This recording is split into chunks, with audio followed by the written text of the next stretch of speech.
Hello and welcome one and all to the AOR Pro Mazda Championship in iRacing for the first race of the inaugural season at Laguna Seca for 40 laps of this 11-corner circuit in Central California. I'm Justin, and joining me today is Andre. Yes, hello everybody. Yep, you may know me as Harrison101 on YouTube, but I'm very glad to be part of this series, and hopefully we're going to look forward to a very exciting race today. Yeah, it's a brand new league for AOR, a whole new experience for the members of this well-established community. There are some very quick people, but one to keep an eye on today is Jonas Nukarainen, who holds a pro license in iRacing. Now it's time to see what happened in the 20-minute qualifying session, starting with a side-by-side qualifying comparison.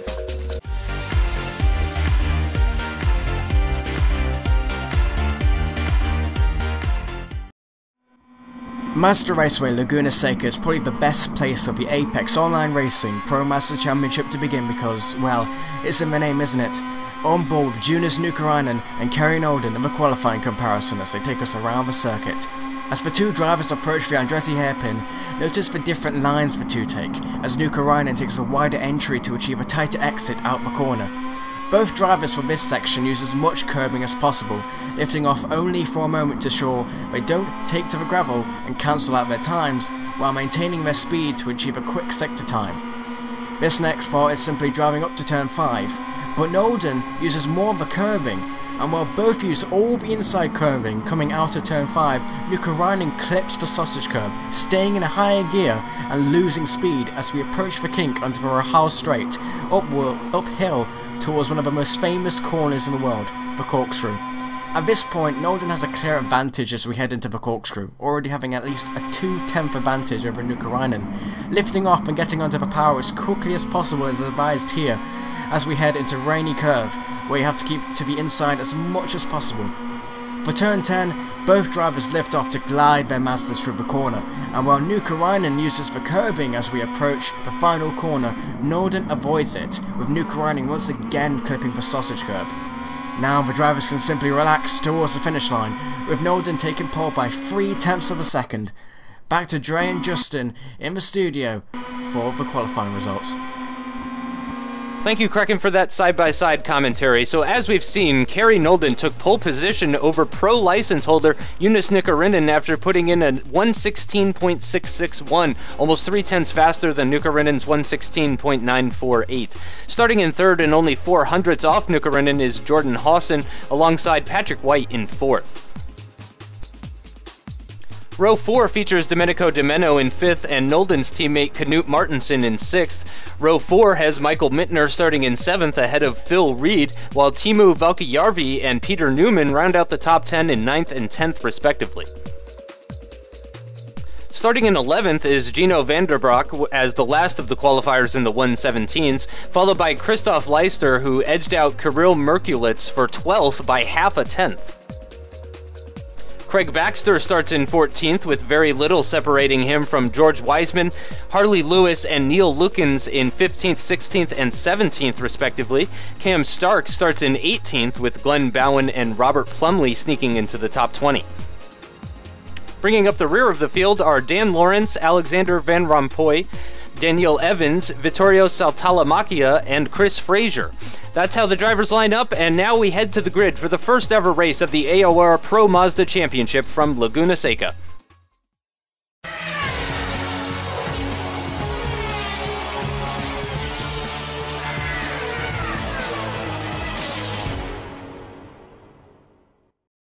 It's race time here at Laguna Seca with Kerry Nolden on pole position alongside Nukarainen. The lights are about to go green, the engines are revving, and the drivers are getting ready to drop their clutches. Should be a pretty exciting start to this race. And they're away.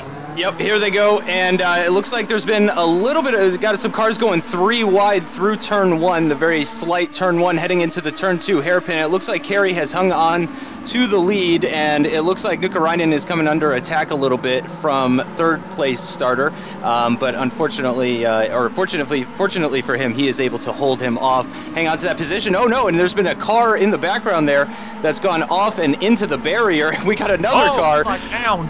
Upside down. Is that, I believe that's Cam Stark. It is. It's currently Cam Stark, and he has definitely got some damage to his car. Not the way for him to start his race, and there's... even more carnage a bit further up at the front. That's at turn 6, just before going up the hill, or I'm sorry, turn 5. And holy cow, that is a pretty interesting start to this league. Yeah, contact, and it's like, oh, we got another man in the wall. One of the Williams Martini drivers there now into the wall. I think that might have been Saltamacchia there, I think, in the barrier there. More turn 1 incidents there, the third one in this lap already, as we focus on Gino Vandenbroek in 11th place right now, with Peter Newman ahead and Christoph Leister behind. But yeah, all sorts of action on turn 1, a lot to clear up after that. Cam started with a severely damaged car as well. Yep, for sure, and he is gonna. If he needs to pit for repairs or anything like that, he is gonna have to pit again. There is not enough fuel in these tanks for these guys to get to the end of the race. So for sure, not what you want to happen, to have to pit at the end of lap 1, because unfortunately that means it's going to be a 2-stop race. So yeah, definitely not the way to start your season by getting into a turn 1 or a lap 1 incident. But we're on board with Michael Mittner at the moment, and he's currently running in 7th position. And it looks like there's a little bit of a gap forming between 4th and 5th as the leaders are starting to break away. And it looks like Mittner's got Martinson just ahead of him, and Phil Reed just ahead of him. So that is the group. That is the battle for 5th as we know it at the moment, and running very wide. Very wide there physically. Well, there's also that's actually behind. I think that might have been Timu back there. They're getting very, very wide in the gravel a little bit there on the Rahal straight there, as you head through the corkscrew for the 2nd time. And we've got another AOR driver in the gravel. It's Kerry, the race leader. Kerry Nolan, wow. The race leader, off the track, down the rainy curve there towards the end of the lap there, and he's given the lead away there. Yeah, and I'm not sure what's happened with him exactly, but he's definitely lost numerous positions, no doubt about that. Hopefully we'll get a little bit more information about that as we're on board, or we're watching Merculitz at the moment, starting lap 3 and coming into the Andretti hairpin here. And man, it's a lot of jockeying for position going on at the moment. Turn 1 hairpin, or the turn 2 hairpin, excuse me, is going to be an excellent location for overtaking. Expecting to see lots of action there, as we're currently watching the battle for 11th. And remember, there are points all the way down to 20th, so these are battle for points. As we're going to get a replay of the start of this race. Go ahead, talk us through this, Trey. Yeah, Patrick Y got a pretty poor launch there in the film, but it was Kerry that held on to the lead, took the defensive line into turn 1. A little bit of contact in the midfield there, but nothing too serious there initially. But here's a replay of Cam, who seemed to just lose control of the car and has completely flipped it over, and he smashed into Harley Lewis there. Very unfortunate for Harley there. Not much he could have done about that one at all there. You see Cam just lost control of the car and is just smashed into the side pod of Harley, and next thing you know, he's upside down. He's had a full barrel roll there, and Harley, unfortunately, has been collected as a result of that incident there. Very unfortunate. You go to Harley's camera now. He has no idea what's coming. Can't see any of Cam's car at all. And next thing you know, he's into the wall. Very unfortunate there. And it does appear that he retired as well after that, unfortunately. Yeah, and here's the collision now. That was between Peter Newman and Patrick White, who collided there. Through turn 4. I don't know what's quite going on. I think it looks like number 58, Peter Newman's gone for a little bit of an audacious attack there, and he's just had contact, and he's lost numerous places as a result of that incident there. Yeah, certainly not a typical passing location, as we're seeing a replay of the incident between Evans and Saltalamacchia, and that's another unfortunate one. Of course, a lot of these guys, yeah, we can see just drove straight into the back of him there, and that sent him into a spin. Very unfortunate for Evans, certainly. He was just kind of a passenger in that one. Yeah, Saltamacchia there just seemed to misjudge the move on that one, and I think he was trying to pull back into line there at the last minute, and I think he just left it a little bit too late. That refusal to commit probably cost him dearly there. Yep, and we're on board now with Mittner, who is running just behind Martinson. This is the battle for 6th currently, and I mentioned the gap between 4th and 5th before, and now there is a gap definitely developing between 5th and 6th.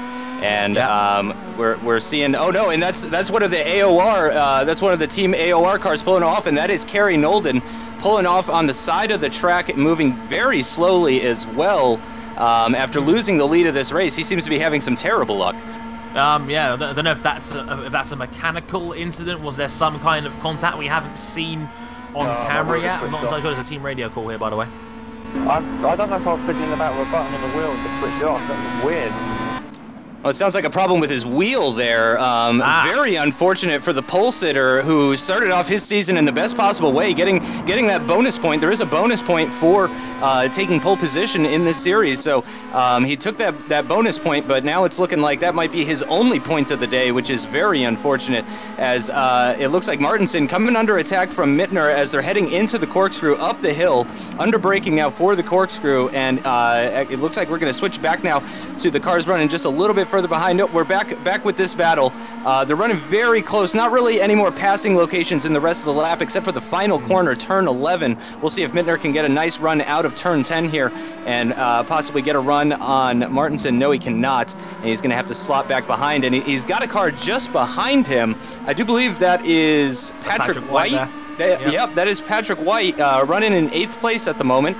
Just a couple places behind Martinson, and it's looking like he's going to get a run. Mittner is having to defend the inside line. He does a switchback, sneaks up the inside line. There's been contact between them, and that's very unfortunate because that was a really nice move. How he faked going to the outside, came back on the inside. Looked like he was going to take that move. Very impressive stuff there. It reminded me a lot of Daniel Ricciardo in Formula 1 this season at Monza, where he basically sold the dummy on Sebastian Vettel, and instead of going the outside, he's gone around the inside instead, as we get a replay of the lap 2 incident now between Timu Valkaravi, who's gone wide there, and that's what we saw on replay for lap 2, just going too wide up the Rahal straight there and losing out, and he's come back on, and he's lost control of the car through the corkscrew there. And he's kind of parked it there. He's got to reverse it onto track. So that's a very dangerous thing to do there. Not recommended reversing back onto the track there. I know you've not got much of a choice, but on lap 2, you know, it's still a lot of traffic on track. And he almost he's reversed into the back of Peter Newman's car there, number 58, and that's very unfortunate for Peter there. So he's got nothing he can do about that there. He's just turned through the corkscrew, and then he's greeted by Timu's rear wing. Now that's very unfortunate there, and I think a little bit misguided from Timu. I mean, surely you know it's lap 2 of a race, and you can't just reverse onto track. It's a very dangerous situation. Then look at that, Peter Newman's car fully airborne coming down the corkscrew. That's a spectacular replay angle, but very unfortunate for Pete to take that hit there. Yeah, that was fantastic slow motion shot there. Great stuff. Really enjoyed that. But yeah, it's really unfortunate. Yeah, just reversed right into his side pod, sent him airborne, and yeah, that was pretty much the end of that incident. So I believe we're on lap 6 now, and we're on board with Peter White, and just keeping an eye on sort of this midfield, not so much up at the front, and oh no, we've got orange car. That's number 9. That's Chris Fraser in 22nd place. His car looks a bit rough. It's like he's taking a hit somewhere or taking some damage. Going by the left-hand side pod, he's pulling off the track here. I think his race is over. Yeah, pulls off at the outside of turn 10 here, but now he's got it going again. I'm wondering if he's had a change of heart here. He's definitely letting people by for sure. He's just kind of staying off the track and letting everyone through. And I'd imagine that he is going to be coming into the pits for a stop. Unfortunately, I don't think we're far enough in, and we're not really in that pit window yet. So I do think he is going to have to make a second stop for fuel in order to get to the end of the race. But certainly, that's very unfortunate for Team iRacing. Back on board with this battle for 6 between Mittner and White.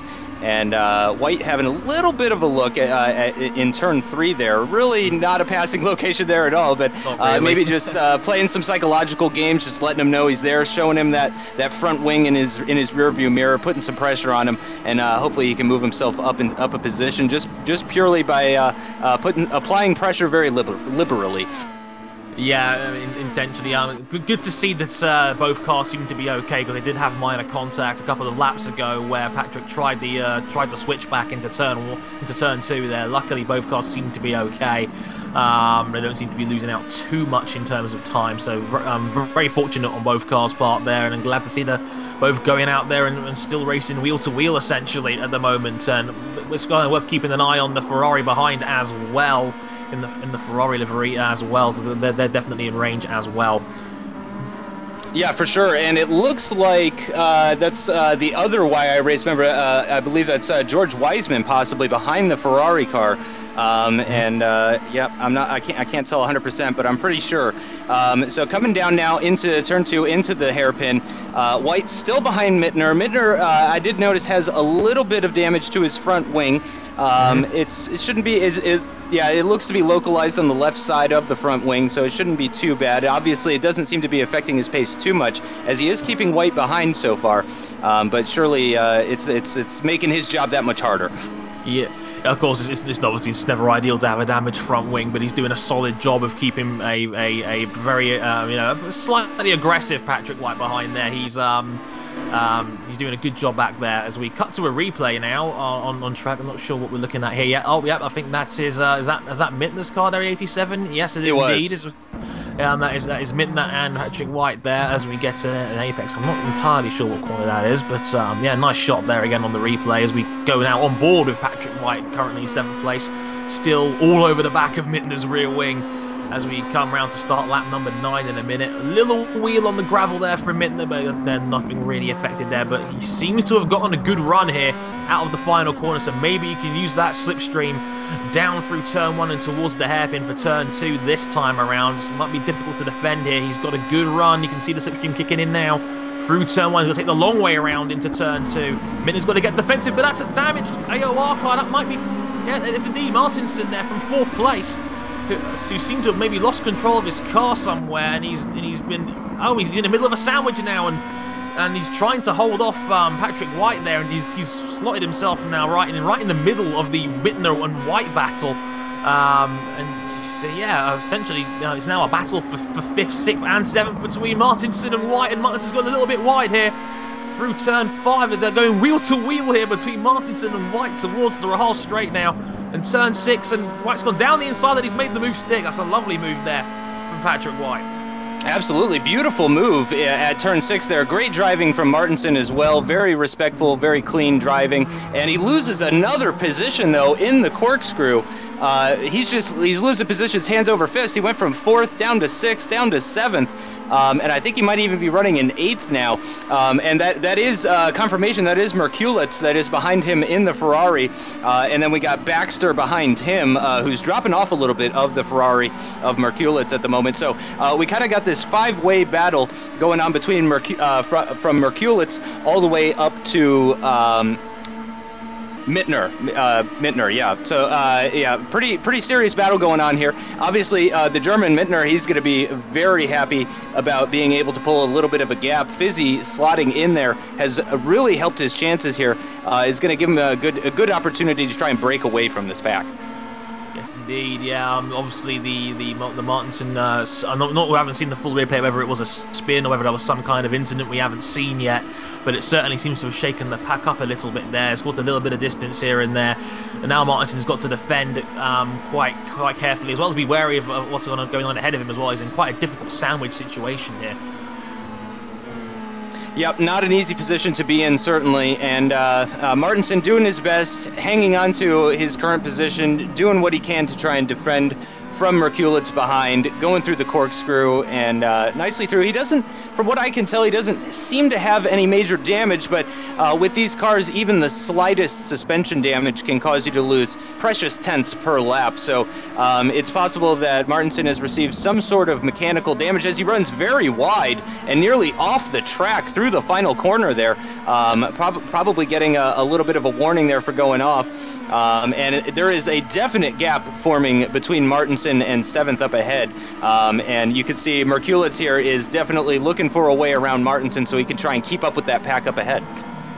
Yeah, he is indeed. I think he knows that Martinson has been probably a little bit affected by that crash. He's probably lost a little bit of momentum, a little bit of rhythm from making that mistake, and you know, the time to strike would ideally be now, especially considering we are closing up very quickly on the fuel window. You may not know this, but there's a mandatory pit stop in this series, in this 40-lap race. These tanks, as Justin mentioned earlier, cannot go the full race distance. They can only go for, I'd say, roughly 27 or so laps, as Martinson takes a little bit of gravel there on the exit of the Rahal straight there, but looks he's okay.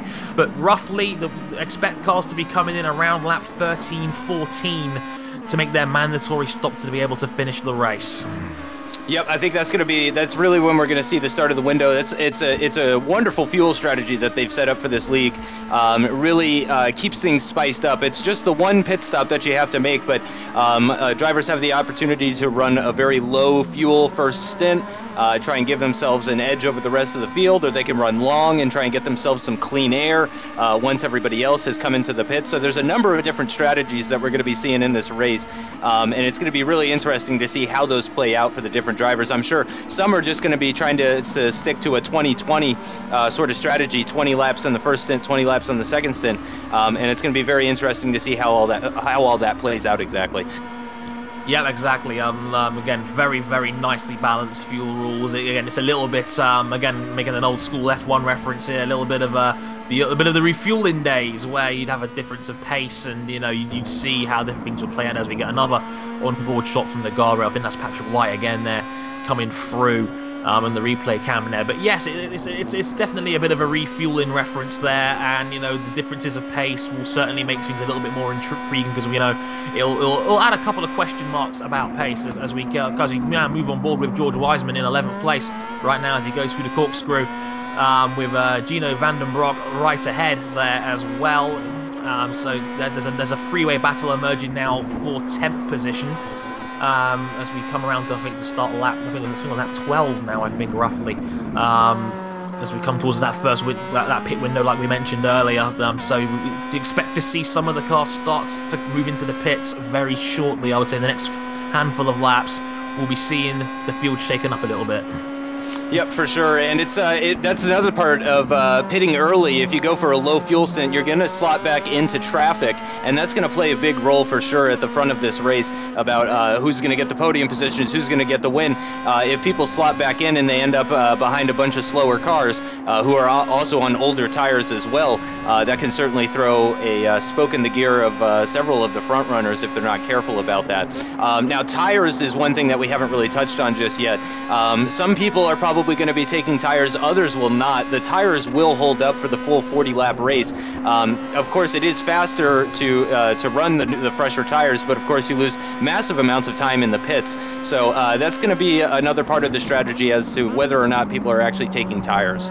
Indeed, yeah, and again, just like real life Formula 1 as well, time management now a big factor in this as well. Yeah, the tyres will make the distance, no problem, but it's going to be the difference in pace towards the end, not only with fuel, but also now with tyres in that mid to late stage of the race, where it can easily have an effect on the standings, where faster cars on fresher rubber will definitely, be coming through the field later on. So, it comes to the question of whether you want to take that gamble, in the pits, take the extra time to change your tyres, but, can you make up the difference on track with the fresher rubber, as opposed to guys going in there for the long haul?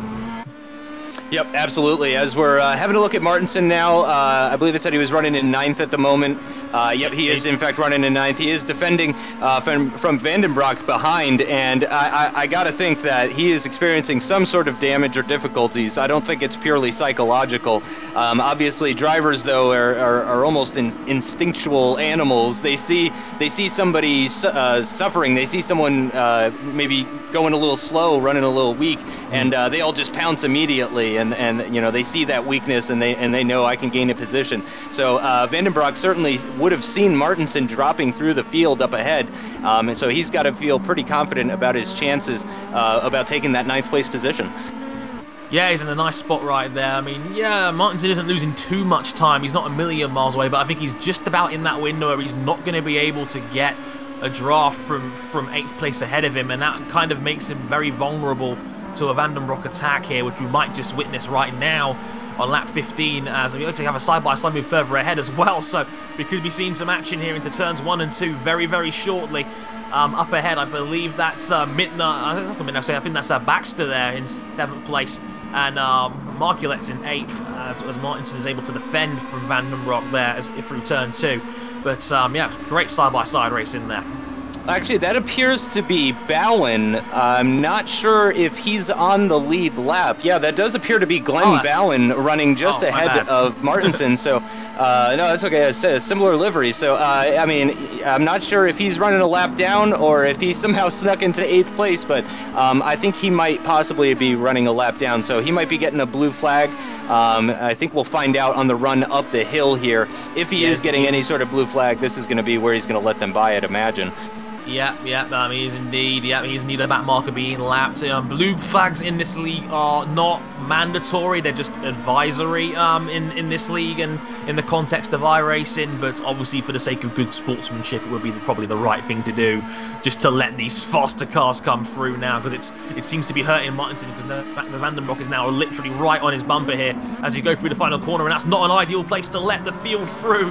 Very tight to the apex on the final corner there. That's not ideal at all there. But no contact, so everybody was able to navigate their way around him. So great job by all involved. And Martinson, I'm sure, will be very thrilled to be hanging on to that position. I'm sure when he was coming up on that back marker, he was very concerned about losing his 9th place position, but he has hung on to it for now. I think this is all about damage limitation at this point, because as you mentioned, he's really losing touch with the cars up ahead, and I don't see him moving up in the race at this point. At this point, I think the best that he could do is try and hold off during his pit stop. He can try an earlier pit stop, of course.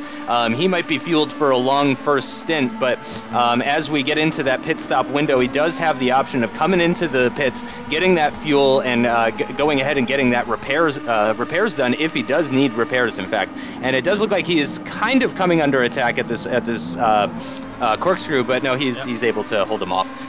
Yeah, Vandenbroek there all over. Also was a car off the road there. Looks like maybe missing the front wing as well. Not sure what that was there. I might see that a little bit later on. But yeah, Vandenbroek's got to be a little bit careful not to take one risk too many here, because he has Wiseman right behind him as well.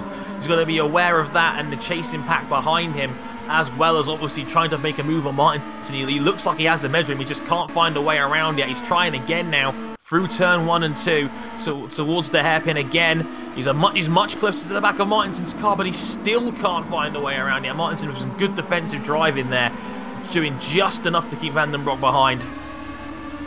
Yeah, fantastic racing, and it looks like they are coming up on another back marker as well. It looks like that is Evans, who had his struggles at the beginning of the race. I believe he was the one that got clipped. So yeah, or no, he got ran into at this corner we're coming up to, actually at turn 6, and he does actually pull right off the track and let everybody through. So he's not looking to bother the front runners. He's going to go ahead and just pull to the side and let everybody through. So there's a bit of dust being thrown up as they come up the hill. Not sure exactly what happened there. But yeah, we're still watching this battle for 9th. Wiseman running in 11th at the moment, and he doesn't seem to really be attacking. You know, we're talking mainly about this battle for 9th up ahead, but he is very close behind and certainly looking very competitive. As of course I say that, now it looks like he is maybe thinking about making an overtake here as we finish the lap through the final corner. And I wonder if maybe that's exactly the kind of good luck that Martinson needs, is for Weissman to get involved. Yeah, it will certainly help ease some of that pressure up front. Wiseman's looking a little bit chancy as well, because Vandenbroek there made a bit of a mistake towards towards the final corner there on that previous lap, and it did open the door just a little bit there, but the draft that both drivers will be getting ahead will make it very difficult for him to be able to pass unless there is some kind of mistake further on, as we get an awesome side-by-side replay through the corkscrew here of Martinson defending and Vandenbroek there for Avid Chrome Racing there in 2nd place, and Wiseman there as well, just in the background, coming down and very, very close stuff under braking. Vandenbroek was having half a look into the corkscrew on that lap, wasn't quite able to get the move done there, but yeah, awesome shot through the corkscrew there. So we come towards it again now on lap 18, I think we're on now, and yeah, as you can see, Martinson once again being able to doing just enough to keep Vandenbroek at bay at the moment. And interestingly enough, I think Martinson's teammate, Nolden, I believe he's not far behind. I don't know if he's a lap down. I'm not sure of his exact situation at the moment, but he's not too far behind. So whatever problems Nolden was having at the beginning of the race do seem to be sorted out. He is still running in this race, albeit certainly not in the first place starting position that he began the race in. He's in P20 right now, by the way, Justin. Yep. Okay, yeah, so I'm going to go ahead and venture a guess that he is a lap down. So that is the final points-paying position, though. As I mentioned earlier, the top 20 do score points in these races.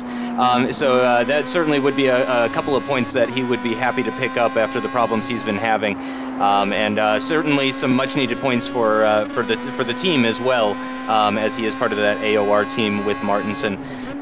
So he's doing the best that he can. It's really unfortunate for Team AOR as both their drivers here seem to be, and I'm not sure what's going on with Lukens at the moment. Oh, he's running in 12th. So, but for Team AOR, it really seems to be about damage limitation at the moment.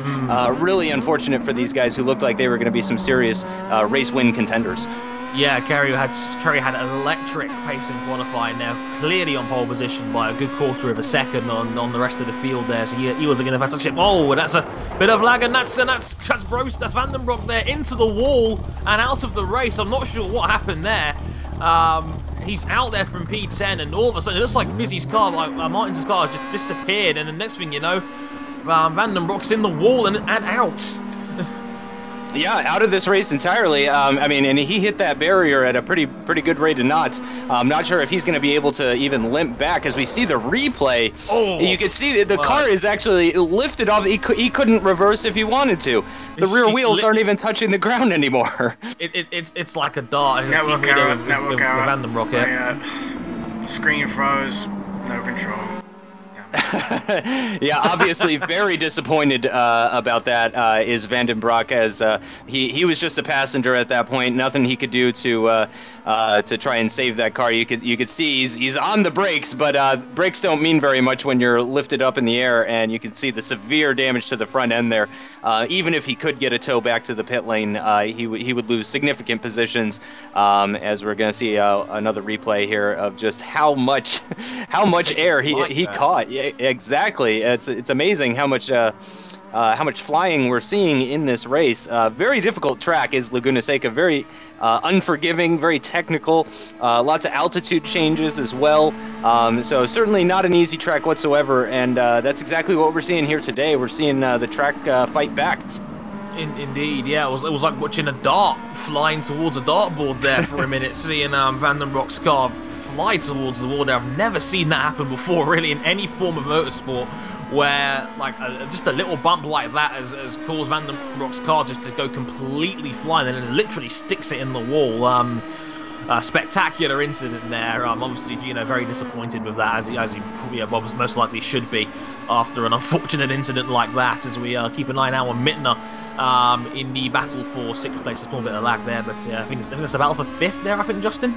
Yeah, I believe that is the battle for 5th at this point, with everything going on. So yeah, we're having a look at Wiseman at the moment, who is having a much better race than his teammate Fraser did, and he's still running in the top 10 at the moment. And Mittner here has had a pretty exciting race, but thankfully for him, it hasn't involved any sort of contact. He still has that wing damage, of course, but for a lot of people, the excitement in this race has come from contact with other cars or contact with the barrier. Whereas Mittner's had a relatively clean race and had some nice battles with some of the people in the league here. Yeah, what we've seen, I think most of the time, what we've seen is some pretty solid defensive driving all in, and we've seen, for the most part, some pretty safe passing attempts, and there's been little in terms of contact besides the first 2 laps, which is always you always have an increased risk of an incident or two on the opening couple of laps. Everybody's bunched together. That's a slowing car. I think that might be Mittner putting a lap on somebody else there as we come through turn 5 here, but. Yeah, we've always got Baxter right behind him there as we cut to him now on the onboard. There's like a little bit of lag here and there with Mittner's car, but nothing too drastic. I wonder if that lag was part of the reason why Vandenbroek had that incident earlier. But yeah, overall we've had some very solid defensive driving. I mean, despite Laguna Seca being quite an open track, it seems to be quite difficult to be able to pass around here, even with a draft. Yeah, for sure. It has not proven to be very easy to get around a car here. You really need to have a pretty serious pace advantage over somebody. The toe or the slipstream, not necessarily as strong as you might have expected. And I do apologize. I did say that this was Wiseman, and this is Baxter. That's on the back of Mittner, running in 6th place at the moment. I do apologize to everybody about that. But we're coming into the Andretti corner. He's pretty far back. Not really going to be able to have a look this time. Really hugging that inside line.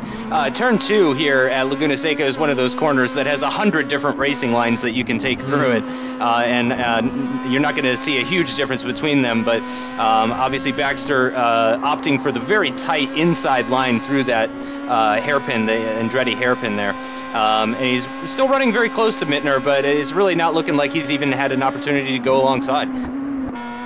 Yeah, not indeed. Yeah, yeah. As you were saying about turn 2, it's definitely the kind of corner where you can run wide a little bit. As Daniel Evans, I think, just got overtaken there, I believe, by one of the AOR cars. Is that Kerry by any chance? I think that might have been, considering where he was relative to the field there. I think he was in 20th place a few laps ago.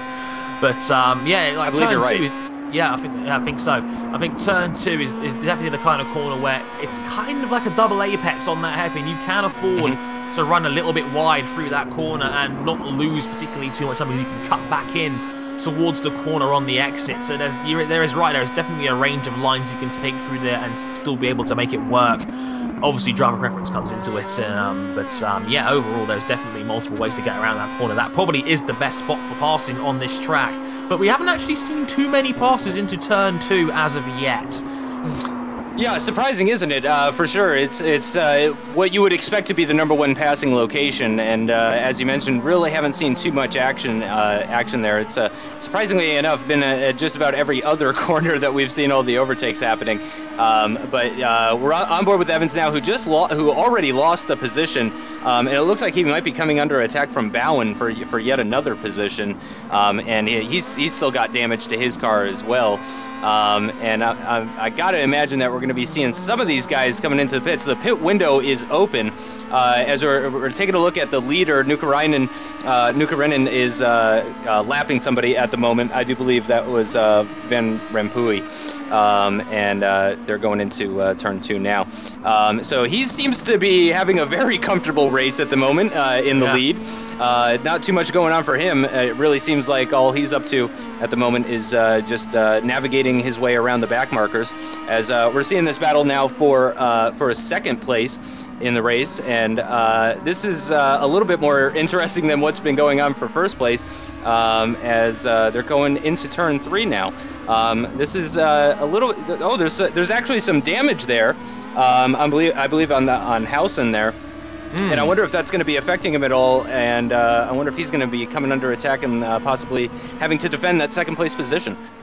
Not a good time to be getting that, because we're on lap 25. We've not seen any of the leaders pit yet, so they're going to be on the fumes when it comes to fuel very, very shortly.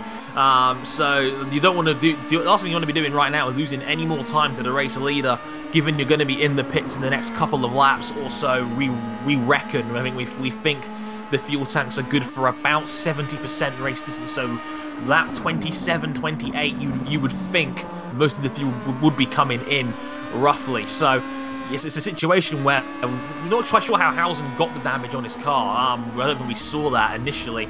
As the pit lane cameras, we cut to that now, as cars are going to be starting to come in for all their fuel and possibly new tyres as well. But definitely an intriguing battle for 2nd going on. Yeah, for sure. Yeah, Housen has got a pretty difficult job ahead of him. He's going to have to defend that position with all his heart, and of course, the pit stops are going to play a role in that as well. If he has a bad pit stop, or if he pits a lap later, certainly that could cause him to lose the position as well, to Di Meno. So he could be losing it on the track. He could lose it in the pit lane. There's a number of possible scenarios that we could be seeing here. At the moment, though, we're still taking a look at Mittner, who's still got Baxter just behind him. These two guys have been going for quite a number of laps at this point. One thing that I did want to mention that I forgot to mention earlier, there's another benefit to doing a long first stint in that you don't have to spend as much time fueling. Of course, every liter that you put into the car takes more time on your pit stop. So the longer you go on your first stint, the shorter your pit stop is going to be. As we see, I believe that's an AOR car, one of the AOR team cars coming out of the pit lane right now. I'm not sure who that is. It looks like he's going to be slotting in just behind White, or possibly behind the car that's behind White. We can't quite get a shot. Oh, there we go. Thank you, Mr. Cameraman. And I'm not sure who that is behind. Nuclear racing cars. But that's Nukkarainen. That's Nukkarainen right there at the moment in the yellow car. But I'm not sure who it is behind him in the AOR car. But clearly, drivers are starting to come in for their pit stops. Yeah, and you saw Patrick White try a move there as well. Didn't quite make it stick, but you're all right. That is indeed Jonas Nukkarainen, the race leader who has done his first stop. And is he a lap ahead of these guys to be able to come out of the pits and essentially only be a handful of car lengths behind them? I wonder. Is his pace that fast? I mean, that would be terrifying if that's the case. That would be. Yeah, that would be pretty terrifying for the drivers if that was in fact the case. I'm not sure if he is lapping White or if this is for position, but either way, I'm sure he's going to want to get around him as quickly as he can. He's certainly not looking to spend all day behind him, as we're going to see a replay here of Nolden going through turn 10. Or I'm sorry, that's turn 9, that's Rainy Curve, and it looks like he went very wide at the exit, got it in the dirt and the gravel. Gone very wide. Certainly not what you want to be doing. This is a great way to damage your front wing, is by going over all these bumps and everything. And we're also going to see a replay of another AOR driver, Martinson, as well, having some serious struggles at Andretti at the entrance, getting oversteer at the entrance to the Andretti hairpin. And you could see the kind of double apex in that slow-mo, the double apex that you were talking about there, as the curb kind of, you get that curbing at the entrance of it, and then it kind of disappears, and then it comes back again. You really kind of see that double apex. It's almost like two left-hand corners rather than just one left-hand corner. And there goes Nukkarainen. He just flies right by him, and there's a car at the inside of the corkscrew there, just stopped and facing the barrier. So I'm not sure exactly who that was or what the circumstances were, but I'm sure Nukkarainen is going to be very happy as he nearly goes off the course. He's going to be very happy to avoid any sort of collision through the corkscrew. Yeah, we almost had another situation with Timu there earlier where he reversed onto the track and collected another driver there. Luckily, we didn't have another repeat of that situation from earlier. But yeah, Jonas there starting to make his way through the traffic here. And it looks like he's going to try and make a move here on the Ferrari livery of number 22, the number 22 Merculets. car there of Merculets, and he's got the move done there. I mean, this is just showing the clear pace difference that Jonas has on the rest of the field here. I mean, where we've seen other similarly paced cars struggle to be able to make past his stick, Jonas has been coming through like a rocket very, very quickly on these midfield runners as it stands. Yeah, beautiful to see though. Really great racing from Jonas. Just fantastic stuff. It's great to see at least him getting by the back markers. If we don't get to see him battling for the lead, but obviously before we were wondering a little bit whether he was on the lead lap or if he had pit into traffic. And no, he is in fact on the lead lap. He is he's still in first place. He never lost the lead from what we can tell. And in fact, he has lapped all but 8th place and up. So anybody below 8th place has already been lapped by Jonas in a fairly dominant display. Yeah, that's incredible speed. Yeah, apparently Jonas has not actually stopped yet, as he starts at 29 of 40. So again, his car must be on dregs of fuel right now, literally like litres left. Only a handful of litres left in that car as he cut to the pit lane cam side by side. I think that's the second of the nuclear racing cars. And De Mello there from second and third, both going into the pits together. Back to nose to tail there, essentially into the pits. But yeah, Jonas' pace has been absolutely frightening there as we go. As it Yeah. goes, Yeah, go ahead.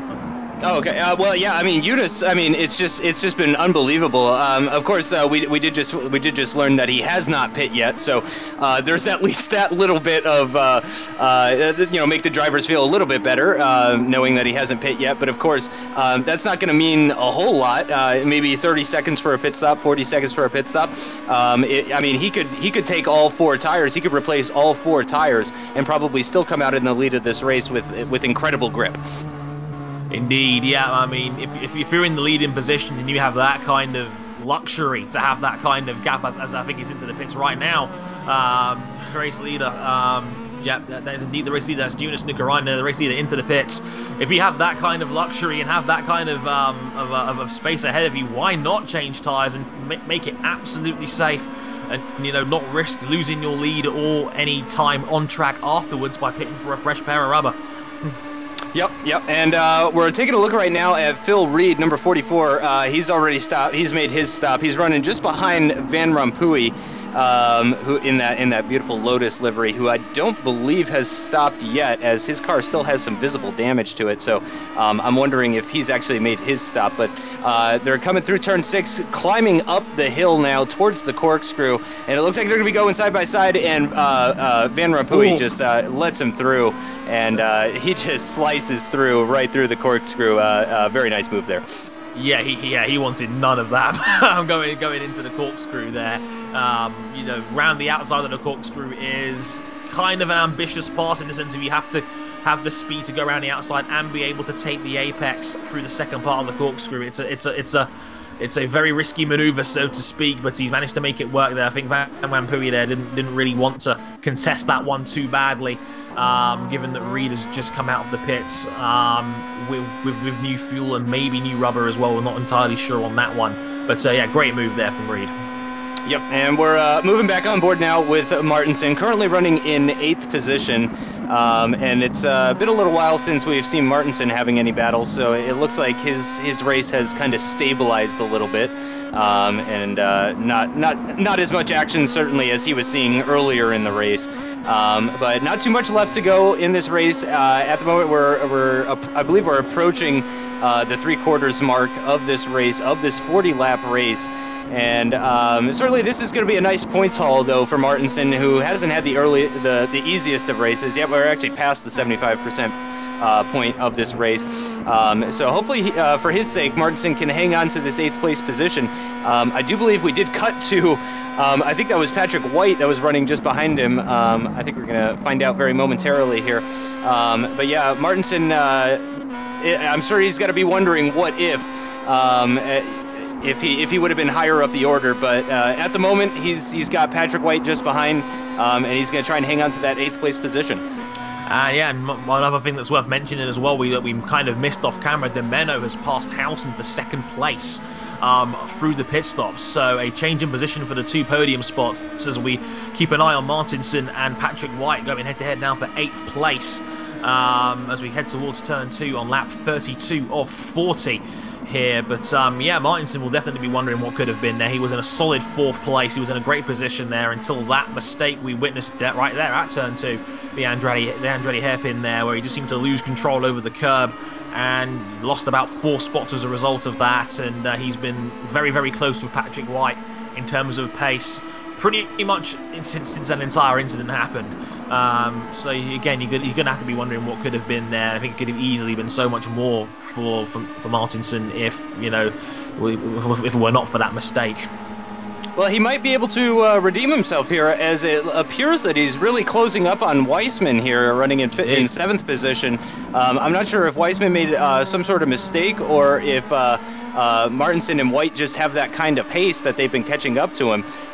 Certainly, it's not as if they're trading slipstream or anything like that. So it's possible that Martinson finally got his car fixed at the end of that stint. And okay, it looks like he actually had to run defensive a little bit into that final corner to protect that inside line from White.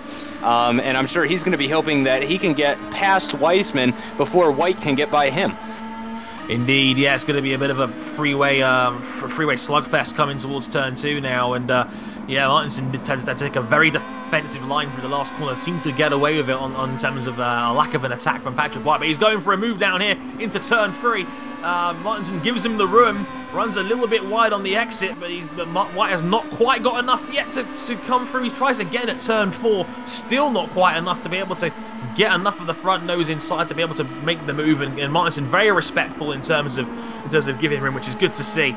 But Whitehair seems to be getting aggressive here. He wants to get past ASAP here, and it's not quite happening for him. Martinson there doing just enough to stay ahead. Yep, and unfortunately it is causing them to lose touch a little bit with Weissman up ahead, the battling between them. Oh no, as Martinson has gone very deep and he's cut the chicane, he's cut the corkscrew. That's going to give him a penalty, and he is forced to concede that position to White, who can now focus his attention on Weissman for 7th place. Hopefully, for his sake, he can move up a couple of positions in the later stages of this race. Indeed, yeah. White on a late charge, it seems. He looked very, very gamey there to get past Martinson like that. Put on some moves there we haven't seen very much of at all in the race to date. And that was a race that a move, I should say, that needed to be done on Martinson. And he'd be very happy he managed to get the forced error for Martinson to get that spot. And maybe now we'll see if he has the pace to try and get past Weissman next up. Yep, I have a feeling that he does. I'm really hoping that in the closing laps of this race, we're going to see a nice battle between White and Weissman. It should be a good one. I'm looking forward to that. At the moment, though, of course, we're watching Housen, who is currently running in 3rd after losing his 2nd place position during the pit stop phase, and he is coming under attack from well, it's not Martinson, it's not Nolden. It's Kerry's car. It's Kerry's. It is Kerry's car. He's a lap down. Oh, he's a lap down at the moment, so maybe he wants a little bit of pride to try and unlap himself here. Not quite sure what purpose that serves, but that is indeed the Kerry Nolden's AOR car is a lap down, as we have a replay. I believe that's the race leader. That's Jonas Nukarainen there. I think he may have locked a wheel there a little bit there going into. I think that might be turn 10 downhill there. Maybe I'm not entirely sure on that one. Yeah, sounds about right. Yeah, it looks about right. Downhill, right-hander. Yep. Yeah, process of elimination. I'm pretty sure that's the right corner. I think you were right about that. But yeah, beautiful shots, more beautiful shots of these cars going through this fantastic circuit. It's really nice getting the, most tracks tend to have grass on the side, so it is nice every so often to go to a track that's just got the dirt on the side, kind of that desert feel to it, almost like Bahrain or Abu Dhabi in the F1 circuits. It's a nice change of pace from seeing green all the time on the side of the track. But yeah, we're running on board. Actually, I'm not sure. Is this Nukarainen? I have a hard time telling between. This is Housen. Yeah. This is the battle for 2nd right here. Those darn yellow liveries are mixing me up. And now we're on board with Weissman, who is he still running ahead of White? That's the big question here. I think he was there. It was a very short cut, to be fair. We're going back and forth between these two at the moment, trying to get as much of the action as we can. As we have 5 laps to go here in Laguna Seca, as Demeno now is furiously trying to defend from Housen, who made a small error on the corkscrew last time, but doesn't seem to have hurt his pace too much here. He's getting a nice run here towards turn 5. Might try an ambitious move around the outside. Doesn't quite got the speed to make it work, but he's going to be right in Demeno's toe again as we come towards the Rahal Straight now. He's been forced out onto the outside of the track. Tries another switch back, and now he's got a really good run. Side by side up the hill now towards the corkscrew. Not sure if Housen's car is ahead yet, but he has the line for the corkscrew. He tries the inside line, hasn't got the piece making work, and they almost touch. They almost touched there, coming out of the corkscrew down to the rainy corner now, down the hill. But Demeno hangs on to 2nd place from Housen there. Some very, very close wheel-to-wheel racing there. He might have tried again here into the last corner. Not quite enough in the car this time to find the way around, but some crazy wheel-to-wheel action there up the Rahal straight towards the corkscrew. So very surprised that Housen wasn't able to get the move done there. Yeah, I mean, I'm not sure that if there was contact. I heard a little bit of a crash, so I'm not sure if there was any contact. Certainly, I don't see any visible damage on either of the cars, but I heard a little bit of a clunk there when they got really, really close to each other. So I'm not sure if either one of them is possibly having some sort of issue. But something tells me that Jordan Hawson is not having an issue, as he is still all over the back of him and really pressuring for that second place position in the closing stages of this race. Really not many laps left here, so he is getting a little bit aggressive. He's really looking for a way past, and of course he's got Nolden just behind him looking to unlap himself, which certainly isn't making his job any easier. Yeah, Nolden wants a little bit of pride. I think he'll take a little bit of reassurance in the fact he's able to run with these two despite being a lap down. Obviously not the ideal situation, and Kerry himself's had a very, very unlucky race. With the wheel incident we saw in the early stages of the Grand Prix here, but it must give him a little bit of pride knowing that he can run with these two in terms of pure pace. But yeah, it's a crazy battle up front right now. Dimeno June just enough to hang on. Howland's looking very, very anxious to try and get a move done here and get that second position sealed up to try and make it a second place finish would be very, very good for him indeed here. But Dimeno's doing a very nice job of keeping Howson behind. And I do believe that this is lap 38 that we just started, so that would mean that there's 3 laps left. It does look like that Dimeno has pulled out a little bit of a gap. He's certainly farther away than he had been on previous laps.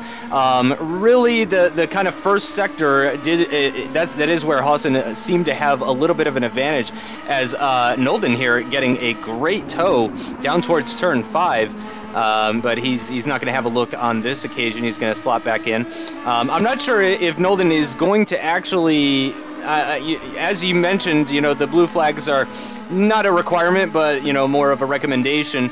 And I mean, certainly Howson not getting any blue flags to let Kerry through, but Kerry is allowed to unlap himself if the opportunity presents itself. But I'm not sure that's not going to make him any friends. So I'm not sure if he's going to be looking to do that with only now at the end of the lap, only 2 laps left in this race. Indeed, yeah. I mean, again, it might just be a matter of pride for Kerry on this one more than anything else. Again, as mentioned, the blue flags are only a recommendation; they're not a rule. But of course, Kerry's well within his rights to unlap himself. Again, not the best thing for sportsmanship in this sense. He's had half a look there into turn 2. He's got this great overboard shot here of the circuit. But sure, like I said, he has every right to unlap himself if you feel his race is being hindered by Howson's. As kind of irrelevant as it is, given his position and the fact he's a lap down. But if your race, if it's your race, and he's more than entitled to go for the unlap if he feels like that's the right thing to do. Yep, for sure. And now we're back on board with the race leader. Nuka Rinnan is rounding out the lap here, going through the penultimate corner, going very wide there. Into the gravel, the dirt a little bit. Nothing too major. Something we've been seeing quite a bit. A lot of the fast guys actually using all of the track and then some. I guess no surprise there. The fastest guys, as Nuka Rinnan comes home for the win for the very first race ever of the AOR Pro Mazda Championship, and takes that win. He didn't get the Grand Slam. He didn't get the pole position. Of course, that went to Nolden, who does get the bonus point, though. But I do believe that Nuka Rinnan has put in the fastest lap of the race, and that's going to earn him an extra point, as Howson, unfortunately, he was not able to find a way around Dimeno, and he is going to have to settle for the bottom step of the podium. But those are your podium finishers there. Nuka Rinnan comes home in first place with Dimeno in second, followed by Howson in third place.